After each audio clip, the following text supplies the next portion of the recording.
Chicago should not exist. It was built on a swamp so wet the streets could swallow a horse. It has burned to the ground. It lifted itself into the air. It reversed the direction of an entire river. And at the height of its golden age, it hid a murder hotel. This is the story of a city that refused to accept the ground it was standing on. Start with a low, muddy stretch of land, right where two worlds almost touched. On one side, the Great Lakes, draining east to the Atlantic. On the other, the rivers running west to the Mississippi. Between them sat a short, swampy portage, a stretch of mud you could drag a canoe across. Whoever held that spot held the crossroads of a continent. And the first person to build here for good wasn't a general or a governor. He was a trader of African descent named Baptiste Point du Sable, who raised a trading post at the mouth of the river in the 1780s. It grew into a prosperous farm and homestead, the beginning of a great city. A black man founded the capital of the American Midwest, a fact Chicago would spend a century trying to forget. By the 1850s, that trading post had boomed into a city, built right at the level of the lake, on ground so flat and wet that water and sewage had nowhere to drain. The streets turned to disease-ridden mud. As the story goes, people even posted signs in the mud that read, "No bottom here." Wagons and horses could sink right into the street. And then, cholera came. One epidemic killed as much as 6% of the city, and its leaders realized the mud wasn't just miserable, it was deadly. So Chicago did something almost no one believes when they first hear it. It lifted itself. Engineers drove thousands of jackscrews under entire buildings, hotels, banks, whole city blocks, and cranked them as much as 10 feet into the air to fit sewers underneath. They raised the 6-story Tremont House Hotel while it stayed open for business, lifting it inch by inch.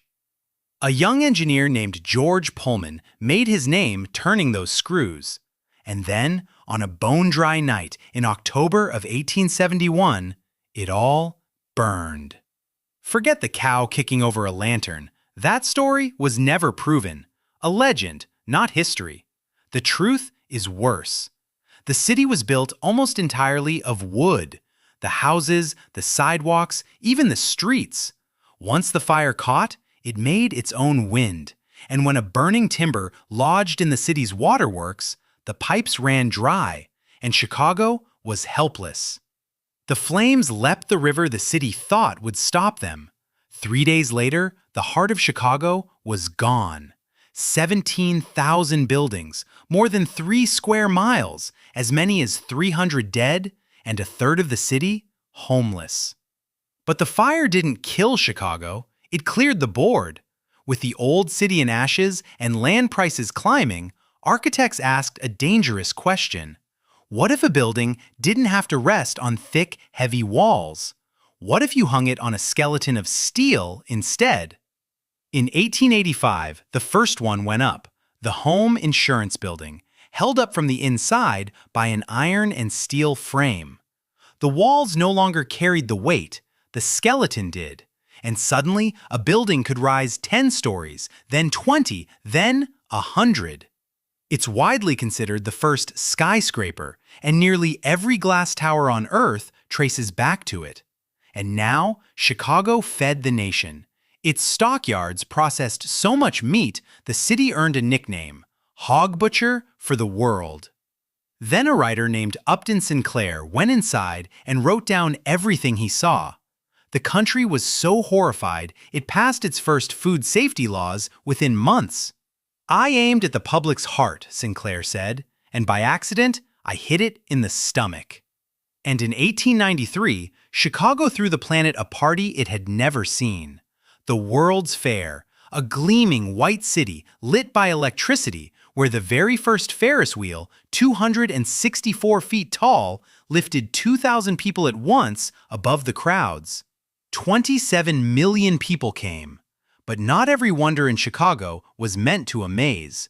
Just blocks from the fairgrounds, a man calling himself H. Holmes opened a hotel for the visitors. It looked ordinary. It was anything but. Inside were windowless rooms, doors that locked from the outside, gas lines fed into the walls, and chutes that dropped down to the basement. They would come to call it the Murder Castle.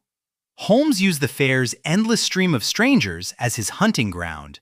He later confessed to 27 killings, though only a handful were ever proven. And he's often called America's first serial killer. The White City had a shadow. But the bigger Chicago grew, the more it poisoned itself. All of that sewage flowed down the Chicago River, straight into Lake Michigan, the exact place the city got its drinking water. People were still dying of typhoid and cholera, so in 1900, the city did something no one had ever done. It didn't clean the river, it reversed it. Engineers carved a 28-mile canal across the land, digging the channel deeper than the lake itself, until gravity gave up and the river turned around, flowing away from the lake toward the Mississippi. It was the largest earth-moving job the continent had ever seen, and the crews and machines that dug it would go on to build the Panama Canal. There was just one problem. St. Louis was downstream, and they sued to stop it. So Chicago rushed the canal open, early one freezing January morning, 1900, before a court could stop them. It worked, and more than a century later, the Chicago River still runs the wrong way, one of the only rivers on Earth a city reversed on purpose. A swamp that lifted itself into the sky. A city that burned and came back taller. A river that still runs the wrong way. A dream city with a nightmare hidden inside it. Chicago was never handed solid ground, so it built its own. If a city reversing a river sounds impossible, wait until you see the one built on top of buried ships. New story every week. Subscribe.